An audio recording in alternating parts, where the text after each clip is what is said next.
Meanwhile, we're taking a look at search trends this Super Tuesday, and when it comes to the topic, Google says the most frequently asked questions are when is Super Tuesday and what is Super Tuesday?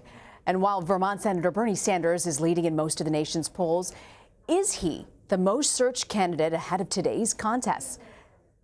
Well, SEMrush is an independent data provider that it's completely separate from Google, and it uses third-party data. Its algorithm has the ability to forecast and even estimate search volumes on global, national, local levels. The company has broken down the search trends in states participating in Super Tuesday. CNET senior producer Dan Patterson joins me now. So Dan, before we get into the results, why should we care really about search data at this point? Well, let's first say this is not polling data, and we have a fantastic polling team here at here at CBS News who has polled the Super Tuesday data and has done a fantastic job with that. Search data gives us an indication of intent, what people want to learn more about. So again, this is not polling data, who they intend to vote for, but it is what they're curious about. And that is an indicator that might help us understand the rest of the field. So we know who's trending in the polls at this point, but when you look at these search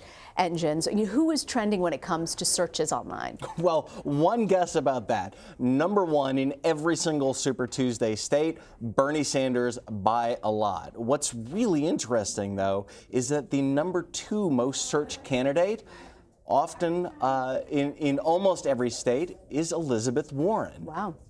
What do you read into that? Because, I'm looking at this data, and it shows Tulsi Gabbard also getting searches in several Super Tuesday states. Why is that? Well, I think Tulsi Gabbard, who remains in this race, has not been a presence at the debates or much of the other what we call earned media, where the media like us are covering or talking about a candidate. She just hasn't picked up much steam. So, because she remains in the race, what we can infer from this is that the voters are still very interested in who she is and what she stands for.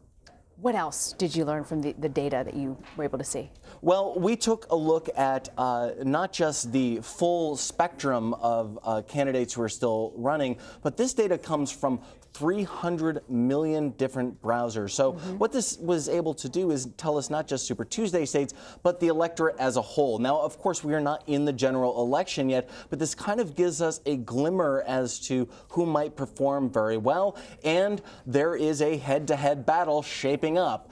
And it reflects, the search data reflects the same thing that we see in the polling data. Bernie Sanders has a commanding lead, followed by Joe Biden and Elizabeth Warren. I'd be curious to see what happens tonight and whether it matches up with some of these searches online. Dan Patterson, thank you very much for joining us. Good to see you.